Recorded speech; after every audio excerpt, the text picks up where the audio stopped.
Justin Bieber didn't just become famous, he became a timeline people think they own. A kid with a cheap camera and a bright voice turns into a global obsession, and suddenly every phase of his life gets replayed like evidence. The boy you're meant to protect, the teen you're meant to punish, the adult you're meant to diagnose from a single clip. And here's the crack at the center of this dossier. Justin never needed one big scandal to live inside scandal energy. The drama became his atmosphere. It followed him from the early miracle era into the years when the world stopped calling him gifted and started calling him troubled, like growing up in public was a crime you commit slowly. Then came the relationship story that the internet refused to let die, his on and off era with Selena Gomez, which turned love into a public courtroom where photos became proof, lyrics became confessions, and silence became guilt. And just when you think the story is finally moving forward, the past keeps coming back. Old footage, old rumors, old narratives resurfacing whenever culture shifts, forcing strangers to re-watch teenage moments with adult fear. But the hardest chapter isn't gossip. It's the moment the body interrupts the myth, when health becomes visible, when invincible pop star looks human on camera, and the audience realizes they've been consuming a person, not a character. This isn't a highlight reel. This is the cost of being famous before you're finished becoming yourself. To understand why Justin Bieber's story feels like it never ends, you have to understand the era that created him. He didn't rise inside the old machine where studios controlled the narrative and fans waited for official interviews.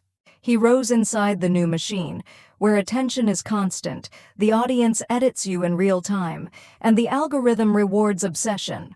Justin was one of the first global pop figures to be built on the internet's raw power. You could watch him grow up from your phone, argue about him with strangers, and feel like you had a claim on his life simply because you were there early. That's why this episode isn't a simple biography. It's a case file breakdown of how a child star becomes a public property. We're going to move through the story the way the internet experiences it: fast ascents, abrupt crashes, and reappearing evidence that never stays buried. We'll start with the roots. Small-town life, a young mother, a kid who used music as a lifeline, then track the rocket launch into superstardom and the moment the attention turned predatory. We'll separate confirmed events from rumor economies because Justin's name has lived through waves of noise. Legal troubles treated like entertainment, relationships treated like fandom wars, and old footage resurfacing as culture changes, creating fresh panic out of old moments. And we'll end where the story gets quieter and heavier. The body, the boundaries, the cost of being watched for so long that privacy starts to feel like a myth. So the real question isn't, what did Justin do? The real question is, when the world decides your life is content, do you ever get it back? Before the arenas, there was Stratford, Ontario, small enough that the future doesn't usually arrive overnight. Justin was raised primarily by his mother, Patty, who was young and trying to keep stability together with limited money and a lot of responsibility. That kind of childhood builds a specific hunger. Success isn't just a dream, it's an exit route. It's the promise that you can change the entire temperature of a household if you move fast enough, and Justin moved fast. Music wasn't a hobby first, it was a refuge. A place where the rules were clear and the rewards felt fair. You practice, you get better, people notice. He played instruments, performed wherever he could, and slowly a pattern formed. The more he sang, the more the world made sense. But the internet changed the scale of that pattern. Those early videos weren't polished, and that's exactly why they worked. They looked like real life. A kid, a room, a voice. No gatekeepers. Here's the detail most people miss. When your rise begins with your mother filming you and uploading you, the line between family and career disappears early. The people who love you become part of the machine that sells you, not because they want to exploit you, but because they want to save you. And that's the first crack in Justin's foundation. The same thing that opened the door also made it impossible to close later, because once the world sees a child as a miracle, it starts demanding miracles on schedule. And when you're still building yourself, still learning who you are, the spotlight doesn't wait. It grows teeth, and it follows you into adulthood. Justin's rise didn't feel like a career plan. It felt like an emergency, like the world discovered him and then refused to let go. Once the right people noticed those early videos, everything accelerated. Phone calls turned into flights. Flights turned into studios. Studios turned into schedules so tight they left no room for childhood. The miracle wasn't just that he became famous, it was the speed. He went from kid with talent to global product before he had time to understand what a global product costs. At first, the story looked like pure magic. A baby-faced teenager landing hits, the kind that make crowds scream before the first note even finishes. But that kind of love comes with a hidden contract. Fans don't just cheer for you. They build a version of you in their heads and ask you to live inside it forever. The more successful he became, the more the public demanded consistency. Always grateful, always charming, always intact. And when you're still growing, always becomes a cage. Then the pressure started showing in the footage. The tired eyes, the short answers, the moments where the mask slipped for half a second and the internet treated it like a scandal. Tour life blurred into survival mode. Privacy became impossible. Every exit from a car became content. Every awkward moment became a meme. And the industry around him learned something dangerous. Chaos sells. The machine didn't stop when he looked overwhelmed. It simply filmed him from a better angle. By the time Justin reached full global superstardom, the rise had already planted the false ingredients, because the higher the pedestal, the louder the crowd demands proof that you deserve it. And soon, the story stopped being about music. It became about control. Who has it? Who loses it? And what the world does when a teen idol starts acting like a real human being. Facts reported. The teen chaos era didn't arrive as one single scandal. It arrived as a chain reaction, and the internet watched it like a live series.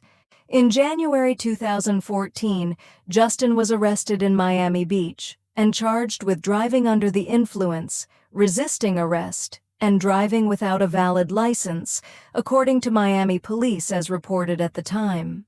Around that same period, the public mood hardened into punishment culture, so intense that even a White House petition demanding his deportation went viral enough to force mainstream attention.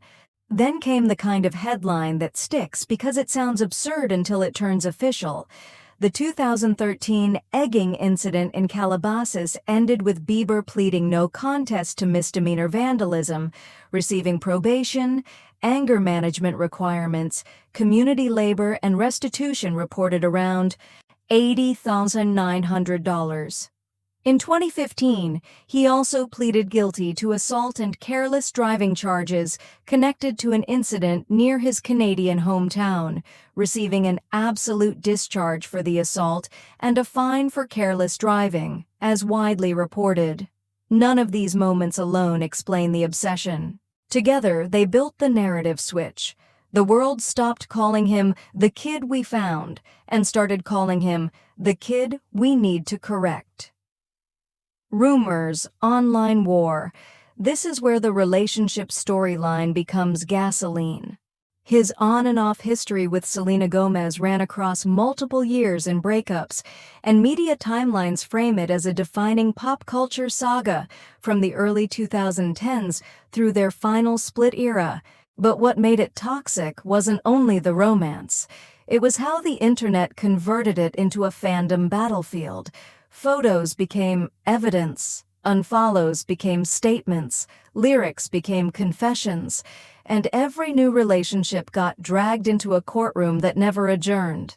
Even when nothing was confirmed, the algorithm rewarded certainty, and certainty is what rumor communities manufacture best. So if you're building drama, this is your safest engine. Don't invent scandal. Show how the audience creates scandal out of fragments and how that pressure shapes the person at the center. Facts reported. Then comes the modern wave, when old footage resurfaces under a new cultural fear.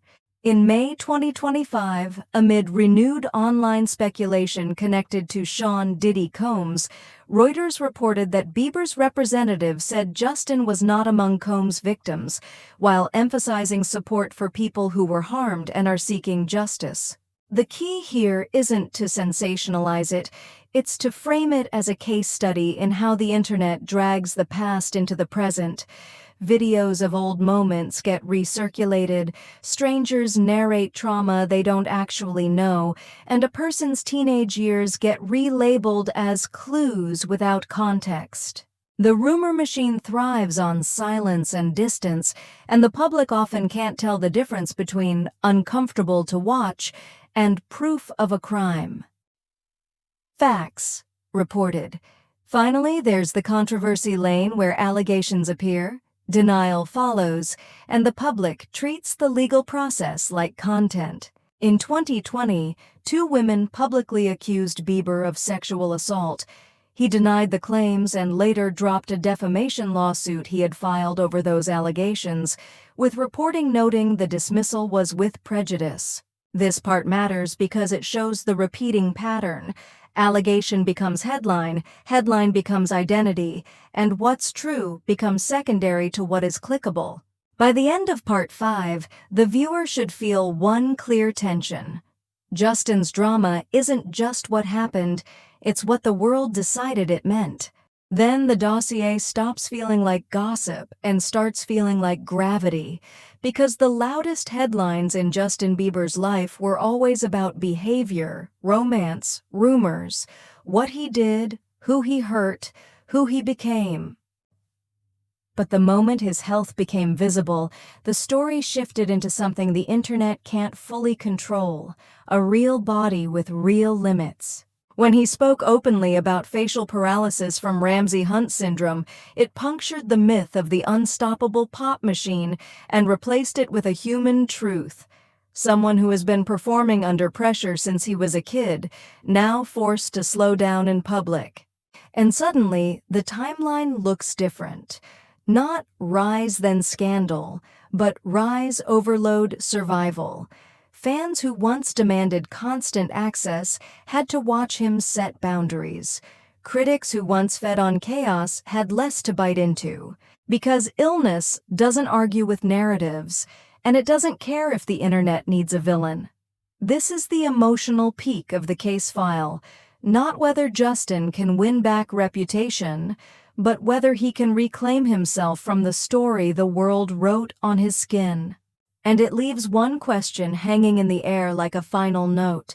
If stepping back is the only way to stay alive, will the world call it weakness? Or will it finally call it growth? Justin Bieber's story doesn't end with a clean verdict, because it was never just one scandal or one comeback. It's a case file about growing up in public so intensely that the public forgets you're still growing. The kid became an icon, the icon became a target, and the target became a human being again the moment he chose health, boundaries, and silence over feeding the machine. The legacy, then, isn't only the hits. It's the warning label his timeline leaves behind. Fame can turn childhood into content, love into war, and mistakes into lifelong evidence. And maybe the most haunting question is also the simplest. When the world finally stops watching, will Justin get to live? Or will he always be someone's story?